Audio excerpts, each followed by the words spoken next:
Welcome, friends. This is Economic Update, and I'm your host, Richard Wolff. Every week we bring this program to you. It's about the economic dimensions of our lives, our jobs, our incomes, our debts, our hopes for the future in the way of just those same things, the prices we pay, the money we earn, all of that. I've been a professor of economics all my life. I currently teach in the New School University in New York City. I also write regular columns for truthout.org, a courageous and independent source of news and analysis daily that I urge you to check out. If you're interested in the kinds of analysis and this kind of programming, please know that we also maintain and regularly update 2 websites that contain lots more of this kind of work. The first one is called rdwolf with 2 Fs.com. And the second one, democracyatwork.info. Not only do both of those websites contain information and links and contacts for you that are available without charge 24/7, but also both websites allow you to do 2 other things. First, communicate with us. Tell us what you want, what you like, questions you'd like us to answer, things like that. We are open. We check every single email that comes in. We do get a great many of them, so we ask you to understand why we can't respond to all of them. But they are a way for us to learn how to better perform for you. And the second thing you can do is follow us on the social media. That is, through both websites, you can follow us on Facebook, Twitter, Pinterest, and so on. Let me turn to the updates for today. I begin with 2 really short ones, but I think they're important. We are now at the annual celebration of International Women's Day. And since this is a program about economics, I thought I'd say a couple of words on that subject. Whatever advances women have made in the economic sphere of life, and there have been some advances in recent decades, nonetheless, the reality is that women still get less money for the exact same work that men are doing, for which there is no economic justification, let alone the moral and ethical dimensions. But even more important than that, I think, is the failure of our society, and many, but particularly here in the United States, the failure to give women the kinds of support they need in our culture to pursue a career, to have a meaningful job outside the home. And the way to do that, of course, would be to provide high-quality, highly secure childcare. Since we leave, as we still do as a society, the overwhelming bulk of the responsibility for childcare, and a good bit of that for elder care as well, on the backs of women, more than men, it behooves us as a society, if we're going to live that way, to at least give women the kinds of extra support that would allow them to have a chance at a job and a career commensurate with the contribution they could make. And if we don't do that, then we are giving them, in a sense, a double burden. The responsibility of childcare, etc., on the one hand, without the supports to allow a career on the other.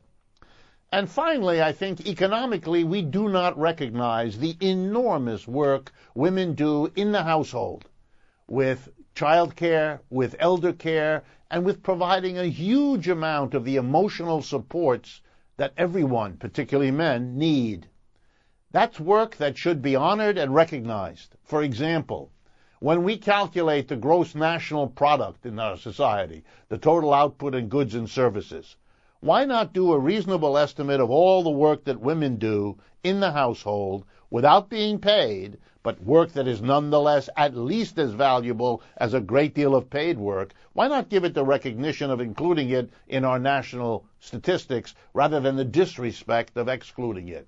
So there are a number of ways that while we think about International Women's Day, we might also want to think about the ways our economy could have and should have stepped up and provided the kinds of supports women deserve and women need, and the rest of our society needs just as much.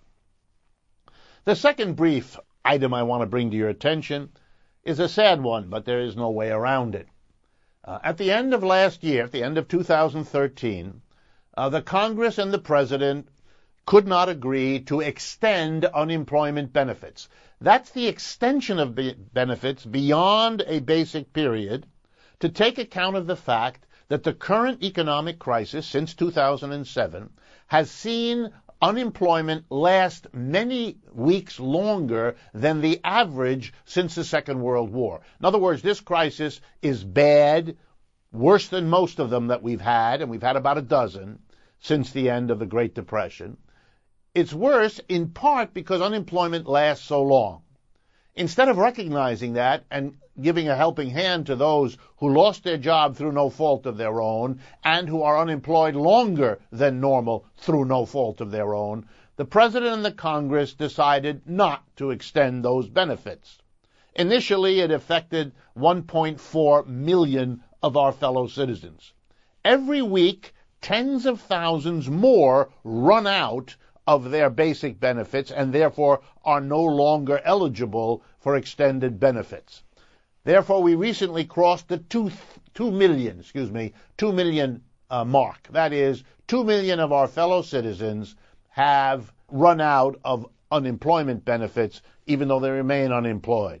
You put that together with the recent cuts in food stamp support, and you get this revolting picture. There's really no nice word for this, in which we take those most needy amongst us, whose suffering really has nothing to do with the work they do, the skill they have, the millions who are unemployed because our employers aren't hiring, and we don't support them.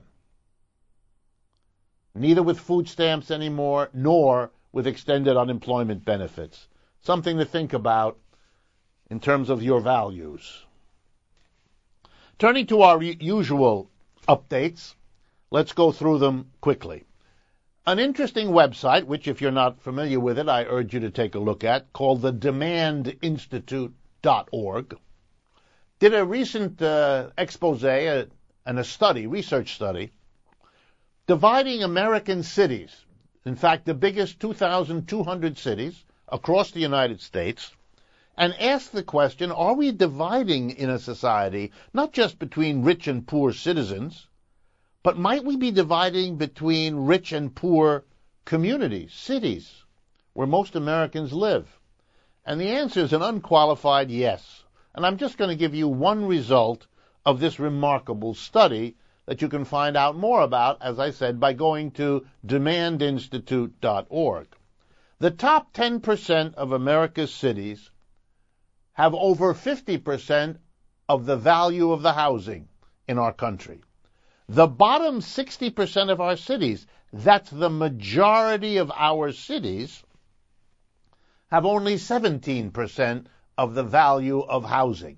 In other words, the United States is splitting more and more into rich cities and poor cities, matching what's happening among our citizens.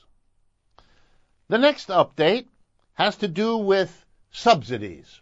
The federal government, state governments, and local governments in the United States give subsidies to businesses. Most of the time, the explanation for this is that a business that's already there wants to stay there, so your government gives them a subsidy so the business doesn't move, doesn't leave city A to go to city B, doesn't leave state A to go to state B, doesn't leave the United States to go to another country. So the interesting question you might wonder is, who gets these subsidies? Are they equally distributed between enterprises large, medium, and small? Are they perhaps given to small and medium enterprises because they're the ones least likely to leave the United States in the first place, and they're the ones who kind of need the help to level the playing field in their competition with big business? Well, if you thought that, you'd be wrong. An outfit, a nonpartisan think tank in Washington, D.C., called goodjobsfirst.org, if you want to follow this up, did a simple study and came up with the following. 3/4 of all the economic development dollars awarded and disclosed by state and local governments throughout the United States have gone to just 965 large corporations. That's right. The overwhelming bulk of subsidies go to where the money already is. To them that have shall be given, and to those who do not have, yea, even from them, something will be taken. I want to read you the names of some of the companies that have gotten the biggest share. Boeing Aircraft is by far the biggest. That's a fairly well-known story we've covered here before. Boeing has gone to the state of Washington, to the city of Seattle, and so on, and demanded huge subsidies and tax breaks, or else they're leaving to go to South Carolina, North Carolina, and so on. But there are many other companies. I want to list some of the biggest recipients of government subsidies. Alcoa, Intel, General Motors, Ford Motor. By the way, General Motors get billions in these subsidies. So in addition to being bailed out by the federal government in 2008, General Motors continues to get billions more in your tax money as it is paid to the states and cities as well as the federal government. Additional companies, huge companies, getting disproportionate numbers of subsidies. Dow Chemical, Berkshire Hathaway, Walmart stores, General Electric, Walgreens, and FedEx. If you want more details, as I say, go to goodjobsfirst.org, and you will get a sense of the ability of large corporations not only to pay less than the going tax rate paid by small and medium-sized companies, less than the tax rate paid by most individuals, but at the same time, their hands are out and they get the bulk of the subsidies paid for by the taxes which they contribute to very little. If you ever wanted to wonder out loud who runs the United States government and who benefits from it, these statistics should answer your question. Next short update is a remarkable story from which an important lesson can be drawn.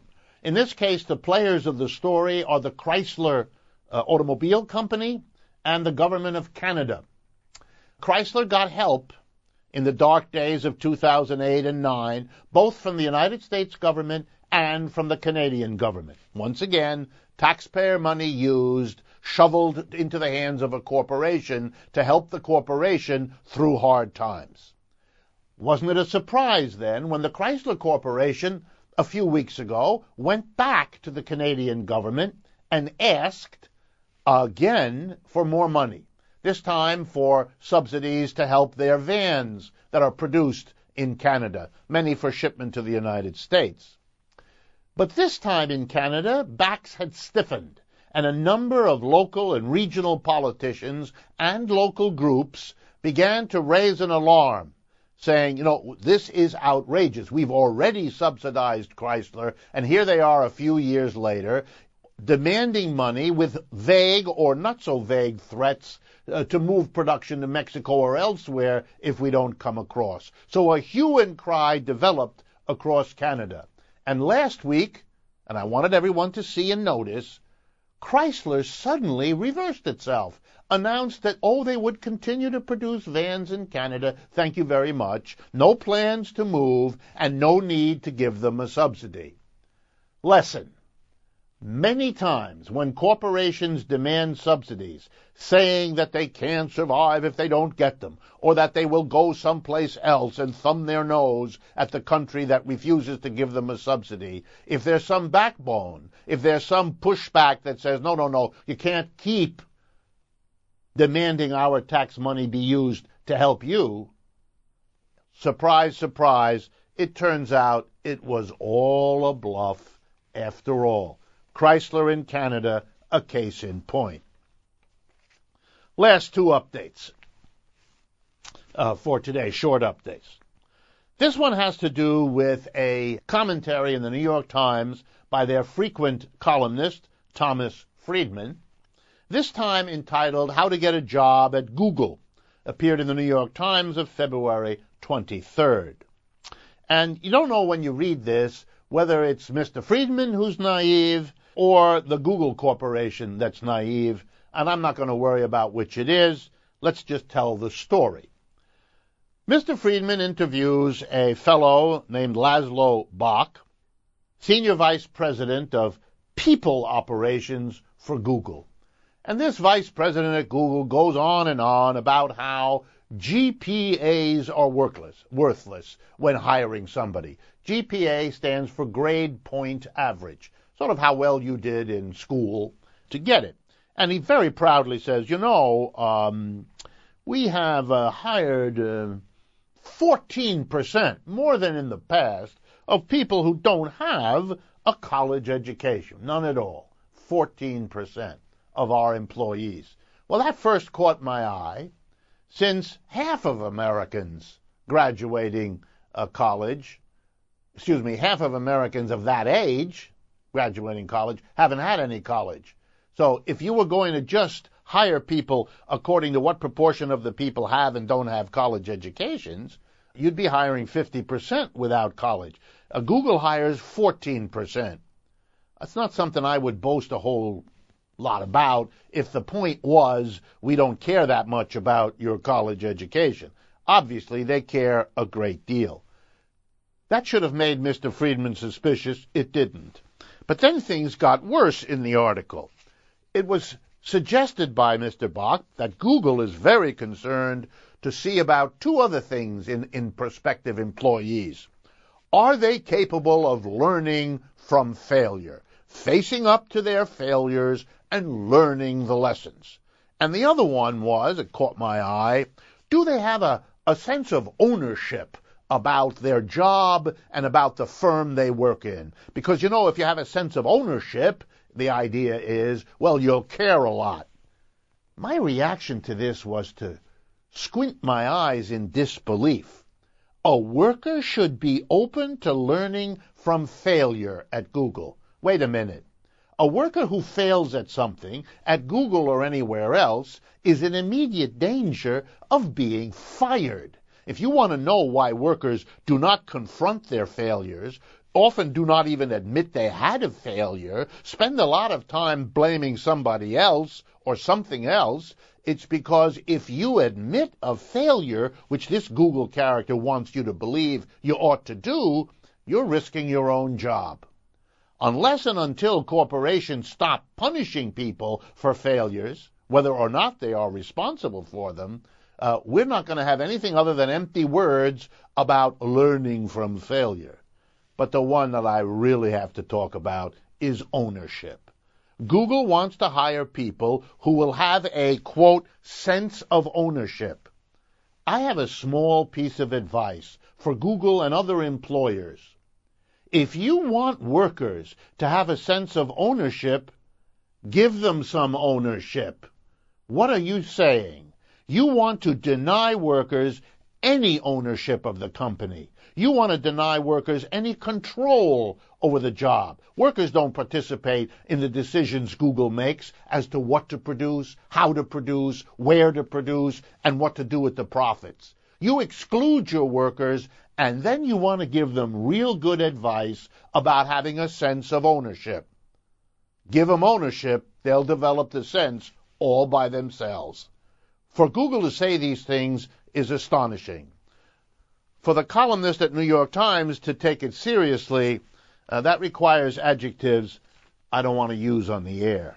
Finally, we all witnessed, I think, if we paid attention to the news over the last week or two, a remarkable drama in the state of Arizona.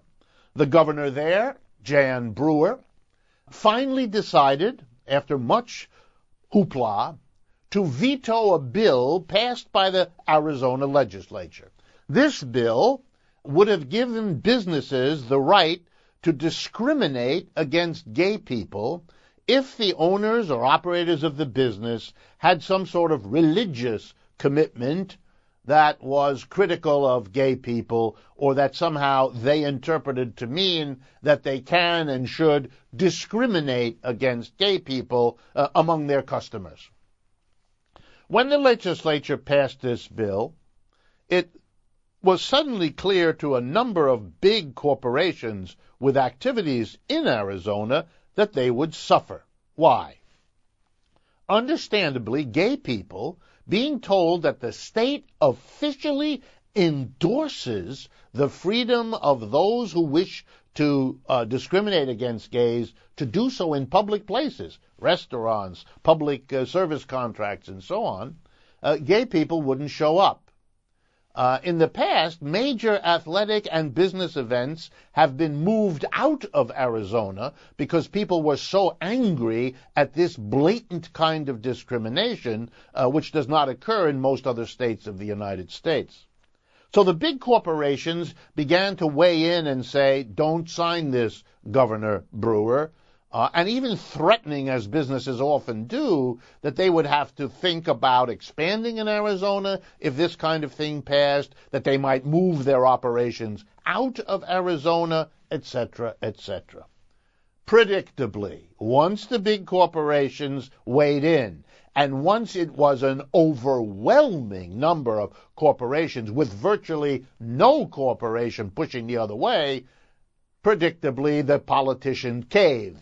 And this big, bold Jan Brewer did what the companies told her to do, and she vetoed the bill.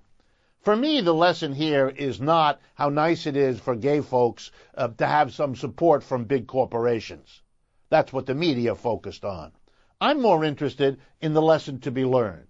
When corporations, in overwhelming majorities, feel strongly, American politicians do what they want. Do what they're told by these large corporations. And if you think large corporations may have some trouble getting their acts together for a unanimity around an issue of discrimination against gay people, believe me, they have no problem getting together about blocking any kinds of legislation that help labor at the expense of business, that help wages at the expense of profits. So if you're looking and applauding at what happened in Arizona, keep an eye out for the other lesson there, that corporations in this culture get what they want. And when they're all unified, as corporations are, about boosting profits and not taking care of the mass of their working people, that's when the politicians really roll over and do what they're told. Let me turn now, as we often do, in fact, as we always do, to some of the larger discussions that we have. And I wanted to begin this one by commenting on the first public speech given last week by Ben Bernanke, the recently departed head of the Federal Reserve Bank, a person we have talked about often on this program. He's no longer the head of the Federal Reserve Bank, and one of the things he's doing is typical of people who used to be on the Federal Reserve Bank. He circulates around, we call that the lecture circuit, where he is paid huge amounts of money, now that he's a famous ex-head of the Federal Reserve, to give speeches. And not surprisingly, these kinds of lectures go first to where the money is the biggest to pay for their words of wisdom. So now we find Ben Bernanke where in Abu Dhabi in the Middle East, giving the first public speech since he stepped down from the head of the Federal Reserve. And what did Mr. Bernanke have to say? The headline in the Bloomberg news coverage of this event that happened on the 4th of March, Bloomberg, was that he was regretful at Main Street's view of his Federal Reserve's bailout of the huge banks and other financial industries of the United States. He was sorry that they were angry because they, he meant Main Street, the average American city, the average American citizen, they were angry, he recognized, because they didn't get much help from the Federal Reserve. Not much help meaning like none directly. So here now are Ben Bernanke's words.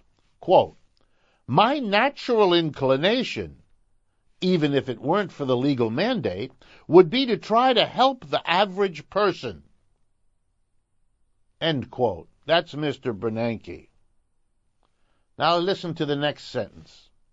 "The complexity arises because in order to help the average person, you have to do things, dash, very distasteful things, dash, like try to prevent some large financial companies from collapsing." Okay, let's turn this into plain English. Mr. Bernanke wants the mass of people who feel aggrieved that the Federal Reserve didn't help them directly, but only helped big corporations, to understand that he didn't really want to. He just had to, because the way you help the average person, it turns out, is to help the huge financial corporation, even if its behavior helped to bring on the very crisis that afflicts us all. And now here's the punchline. The remark, and this is a quotation from the Bloomberg service on the Abu Dhabi speech of Mr. Bernanke. This is the sentence you really have to engrave on your wall and look at once a week, just so you believe it. Quote, "By preventing the system from collapsing, we're protecting the economy. We're protecting you." That he's talking to the average American, you and me. By preserving the system, by preventing it from collapsing. What is Mr. Bernanke telling us? Do we have a system that divides rich and poor in ways we haven't seen for a century? Yes. Do we have a system that periodically collapses and sometimes severely, as in the years since 2007? Yes. Do we have a system that primarily bails out the very richest corporations whose speculations brought us this crisis? Yes. And do we have a Federal Reserve that prevents that system from collapsing further by rewarding the richest enterprises who brought us the crisis with the bulk of the direct bailout? The answer, Mr. Bernanke, by his actions and even by his words, is yes, yes, yes, yes, yes. That's what we do. Okay. Are we surprised? No. But let's make the comment that's obvious and in order here. A system like that doesn't deserve to be preserved. A system like that deserves to be criticized for working in those ways. Preserving that system is not the only way to respond to such a grotesque failure. In fact, the best way to respond is to question that system, to debate whether the best response to this system's umpteenth failure might be to change the system rather than fixing it once again in ways we've learned don't work. But such thoughts never occur to Mr. Bernanke. For him, preventing the collapse of this system, no matter how unfair the bailout is the preferred, the necessary way to go. No thought in his mind that there's a problem with our system. It's an unthinkable thought. And that's why money was given out, huge trillions, to the big banks. Who else could that money have been given out to? Well, we know the big banks didn't do what the government hoped. The Federal Reserve gave them big bailouts in the hopes that they would turn around and use that money to make loans to individuals and businesses, large and small, to get the economy going again. They didn't do it, the banks. Oh, they took the money from the Federal Reserve, but they played on the stock market with it. They hoarded it. They didn't spend it. Here's an alternative, Mr. Bernanke, you might not have thought of. Set up government banks, and then give the Federal Reserve the order, you give the money to those banks with the order, which the government could impose, that be lent out to businesses. Then we wouldn't have had the problem we had with the private banking system that you, Mr. Bernanke, could not imagine any alternative to. How about giving money to the mass of people so that they spend it and that rebuilds the American economy? Not from the top down with big finance firms, but from the bottom up with people and small and medium businesses with money in their pocket to borrow, to spend, to loan, and to rebuild the economy. That's unorthodox. You did unorthodox things too. You're proud of those you did. They all have one quality. They benefited those at the top, and they left everybody out. You regret that the mass of people feel badly about what you did? The only solution to that, Mr. Bernanke, is to have behaved differently, not to regret the perception of the mass of people. They saw the problem perfectly clearly. I want now to take, as we always do at this midpoint in the program, a short break. This is Economic Update. I'm your host, Richard Wolff. We'll take a short break. We'll be back in a matter of seconds. Welcome back, friends. This is Economic Update, the second half of today's program, and I'm your host, Richard Wolff. I want to remind you, as we often do, that we have two websites that we maintain for your use that contain more information about the topics we're covering today, as well as many, many other bits of information you may find useful. There are also classes and lectures and interviews and audio files and all kinds of material, videos that you will find of interest. The websites are both available to you without any charge 24/7.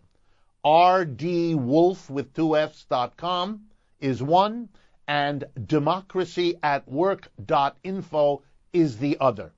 Not only can you find the information there, but you can also communicate to us, which we welcome you to do, and you can also follow us on Facebook, Twitter, and Pinterest by clicking on those icons at either of those two websites. The next big issue I want to discuss is important. We've discussed it before, but we can go into further detail about it now, thanks to a recent paper written for and posted by the International Monetary Fund, a single most important institution dealing with the monetary system of the whole world, the IMF, as it's generally known. And it is a creature of governments and the biggest banking institutions, hardly a friend of labor, hardly a friend of those critical of capitalism. And that's why its paper is so intrinsically important for us. So the paper has two authors, Jonathan Ostry, O-S-T-R-Y, and Andrew Berg, B-E-R-G. And you can find this work at the following website, blog-imfdirect.imf.org. Okay. What is this paper about, and why is it so important that I want to devote time to it? Traditionally, in economics, the conservative perspective has been able to establish an idea that has been around a long time. Here's how the idea works. That there is a trade-off in economics, in the way economies work. Either you have rapid economic growth, or you have equality. That is, if you want the economy to grow, you have to pay the price of inequality, of a large number of people having relatively little and a small number of people having a great deal. The basic crude idea here is if a small number of people have a great deal, well, they'll be willing not to consume all of that because they have so much, and they will make some of it available, of their so much, as an investment, to enable companies to have wealth with which to hire more workers, buy more equipment, and produce more. In other words, inequality enables economic growth. Now, of course, you shouldn't be surprised that conservatives love this idea because it's a way of suggesting that their inordinate wealth, the concentration of wealth, the inequality of wealth, is somehow going to benefit the people who don't have wealth because the economy will grow more quickly and somehow it'll, here we go again, trickle down to the mass of people. Never mind that the trickle either never happens or doesn't last for very long. So here comes then the paper of Austria and Berg. They decide to use the latest available data to look at long periods of history and at many different countries' experiences. Basically, they're doing what we call an empirical test, looking at the facts, asking this question: when and where countries established redistribution policies, in other words, they took wealth from the rich and spread it more out among the middle and the bottom, when they created by intention less inequality, did it indeed reduce the economic growth of that economy? In other words, is the trade-off true? Is it the case, country by country, historical period by historical period, is it the case that when we have made things more equal, we have had to pay the price of a slower rate of economic growth? And their answer, and let me underscore this as strongly as I know how, their answer is an unequivocal no. That is, the historical record shows that redistribution of wealth and income, shifting it from those who have most of it to the middle and lower classes who have relatively much less, this kind of greater equality achieved by redistribution turns out not to have slowed economic growth, not at all. And that's true in different historical periods, and it's true across many different countries. So that even if you allow for the special circumstances that exist in each historical period and in each country, since they are different one from the other, even allowing for that, the overall data do not support the idea that we need to pay the price of inequality to get economic growth. And that removes one of the few remaining efforts of the super-rich to try to make an argument that their having so much is somehow, magic, good for everybody. It isn't. Well, what does this suggest? It suggests that when liberal or leftist political leaders around the world champion redistribution, a tax system, for example, that takes from the rich in order to redistribute it to the middle and the lower, that pays a different kind of wage system so that much less in the way of wages and salaries go to the upper levels and more to the middle and the bottom. Whatever the mode of redistributing wealth may be, if its goal and if its result is greater equality, it turns out that we have just as much economic growth and sometimes more than we would have had if we left things unequal. So that exposes the argument for the bogus justification of inequality that it always was. And who's done the work? The International Monetary Fund. Who published the paper with the results? The International Monetary Fund. Oh, wow. Now, what does that mean? What lessons do we draw from this remarkable piece of research? Well, I think it's the following. That redistribution is justified. It produces greater equality, and the justification for that has to do with political life. Our chances of having a political democracy are much greater if we have economic equality to undergird it. If everybody has roughly equal chances economically, then they will equally be able to participate politically. But if a few people have an enormous amount of money to play in elections, to play on influencing people, and the mass of people don't, that's not a good situation for democracy, to say the least. So greater equality has justifications on moral grounds, on ethical grounds, on the grounds of a commitment to political democracy.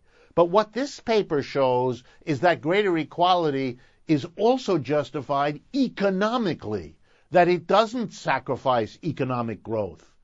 Indeed, one of the side results of their research was to show that sometimes greater inequality can produce a spurt of growth. That's their argument. But it's not sustained.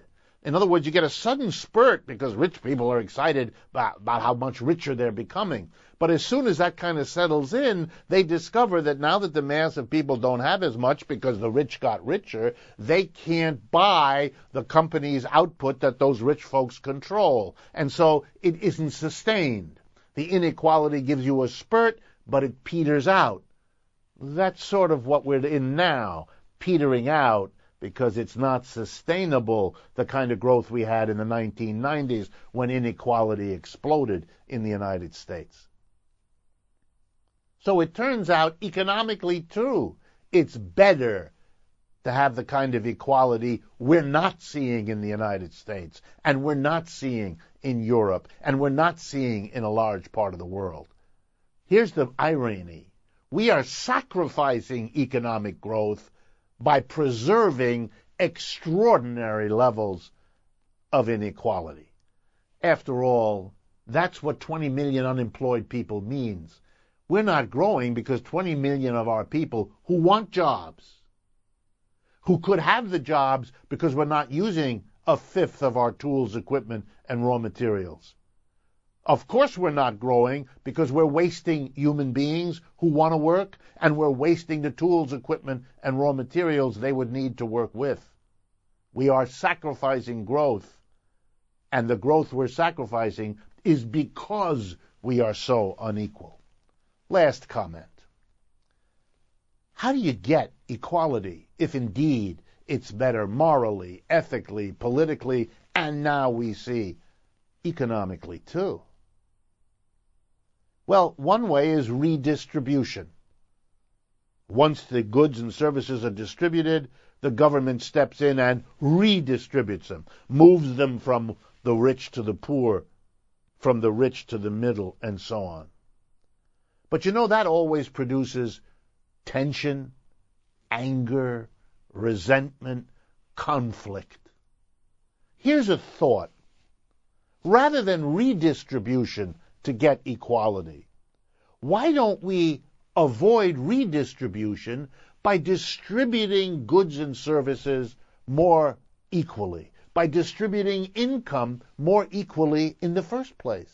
If we did that, we wouldn't then have to redistribute it later. And how would we accomplish that? Well, those of you who are familiar with this program will not be surprised by the answer I offer. The biggest source of unequal income, producing the inequality of wealth that invites redistribution, the biggest source of inequality is how the enterprises that produce the goods and services in the United States, how they distribute their profits. So take your average large corporation. The decision about how to distribute profits is made by the board of directors, 15 to 20 people at the top, and the major shareholders of the company, another dozen or so folks. Indeed, those are the dozen who select the board of directors. So it's really the same group. Those 20, 30 people, they decide. Now guess what? They typically distribute the profits in two major forms. Dividends, which go to the shareholders, and top executive salaries, which go to the top members of the board of directors and the top managers. In other words, they're the ones whose decisions how to distribute the profits are what create inequality. That has to be understood. The folks at the top of our economic system grab the bulk of the profits. Now let's be clear. Who produces the profits of a corporation? Answer, everybody in it. All the workers, from the smallest to the biggest, from the most educated to the less educated, everybody plays his, her role in making the corporation succeed. And yet, the decision about how to use the profits everybody helps to produce are made by a tiny group of people who, surprise, surprise, reward themselves. If we didn't organize corporations this way, we wouldn't end up with the inequality in our society that invites debates and struggles over redistribution. If we made corporations democratic, if all the people together had an equal say in what to do with the profits that they all help to produce, guess what? Average decision-making by everybody democratically, one person, one vote, would of course distribute those profits much less unequally than boards of directors and major shareholders now do. We wouldn't need redistribution because then we would have a much more equitable distribution in the first place. Would everybody get the same? I don't think so. I think workers reasonably would pay more to some and less to others in response to all kinds of considerations. But the one thing we can be sure of is they wouldn't give tens or hundreds of millions of dollars to a few top executives. They wouldn't pay out huge portions of the profits to shareholders who had relatively nothing to do with producing those profits, or very little. We wouldn't have to struggle over redistribution because we had made a more equitable distribution in the first place. And now with this paper by Austria and Berg for the IMF, we know that greater equality achieved by democratizing an enterprise would not, in fact, have a negative impact on economic growth, because the redistributions that have happened periodically through history did not have that effect that conservatives had wanted us to believe with them, because they needed so badly to have an argument about why their inordinate wealth was somehow socially useful. Okay, I wanted to turn now, as we often do at this part of the program, to questions that you have sent in. And as always, I do need to say to you, please bear with us. We get many, many more questions than we can possibly answer. We are very grateful for the questions you sent in. We do use them to shape the program. We simply cannot, however, answer them all, and there are now so many we can't even answer them in email responses, although we still try to do some of that some of the time. Okay, the first question is, you are an advocate of worker self-directed enterprises, worker co-ops, but let me ask you a blunt question. How can we be sure that those kinds of enterprises won't take the kinds of self-serving steps that capitalist corporations do, making profits at the expense of the worker, of the consumer? Even if workers took over, they might not take advantage of themselves, but wouldn't they still be tempted, to take advantage of the consumer, to do things that help them at the expense of the general public? Let me answer this way. Is that a danger? Sure it is. Will there need to be steps to make sure that we identify and end any practice in which a collective of workers who run their own enterprise make decisions that would be inimical or not good for the public? But I think the best way to do that, which perhaps your question could have addressed, and that is part of my answer, is that we're not likely to have a transition economically from the capitalist system we have now with the top-down, undemocratic enterprise organization that is our norm. We're not likely to have a transition from that to worker self-directed enterprises without there also being all other kinds of changes happening more or less at the same time. One of those changes, I think, will be, and will have to be, a kind of economic planning that private enterprises have always been afraid to allow the government to do. The reason private capitalist enterprises are afraid of government planning is not because of some abstract philosophical commitment against planning. If you know how most large corporations work, they plan everything down to the last detail inside their corporation, and they're proud of it and devote enormous resources to it. Planning is not the problem. The problem is they don't want to give power to a government. Why? Because in democratic societies, the government, in the end, is elected by the mass of people.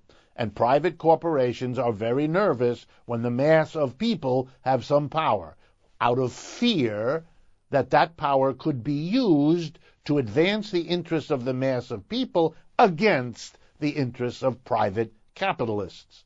They rather have less help from the government and keep it weak, poor, dependent, than give it the power that could at some point be used in ways that frighten them.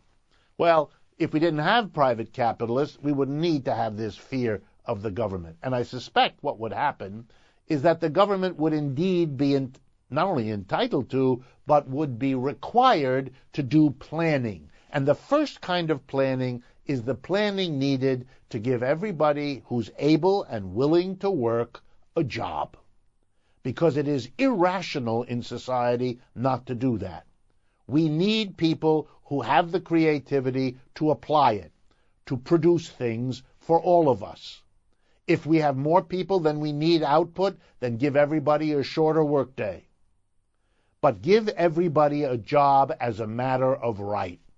If we believe in our society that you ought to be able to get a public education as a matter of right, that you ought to have a park nearby where you can have recreation and walk your dog and play with your kids as a matter of your right as a citizen, etc., then we also ought to say that having a job, earning an income, feeling good about yourself is a basic right. Just like the Second Bill of Rights that FDR proposed in 1944, every person has a right to a job. Suppose we gave the government the planning authority to make sure everybody's working, to move people from where the jobs are shrinking to where the jobs are growing, to provide them with funds to see them through the transition, to help them pay for the travel that might be necessary if a job is in a different place. And when the private sector or individual enterprises don't have enough jobs, the government can always identify things that need to be done in the community and jobs that will go with getting those things done. The reason I stress this is, one of the major reasons we might fear that corporations owned and operated by their own workers might take steps that are not good for the public if they're fearful for jobs. That's, after all, why so much of what goes wrong in capitalism happens, because companies fear for their profits and job owners fear for losing their job, whether they're corporate executives or middle management or workers. One of the best ways to deal with the problem of mistakes and bad decisions coming from anxiety over a job is to remove the anxiety. Will there be some people who then coast? Surely. But I think the social costs of the coasting workers is a lot less than the social cost we have been paying for people making decisions fearful for losing their jobs. We should separate the decisions that are best for our economy from the anxiety over job loss. Last question that we'll have time for. Why do federal, state, and local governments hire contractors rather than using their own public employees? This is a very important question. The basic idea of public employees doing all kinds of things, teaching school, collecting the garbage, being your firefighter, and so on, is very simple. These are public services that everybody, or nearly everybody, uses. And if public employees do them, then the only cost of providing those services is to pay the employee and to provide him and her with the tools and equipment to do the job. If a public employee does it, no profit needs to be earned on it. By contrast, if a private enterprise does those things, it needs not only to pay workers and to pay for the tools and equipment and raw materials needed to do the job, but the company has to earn a profit on top of it.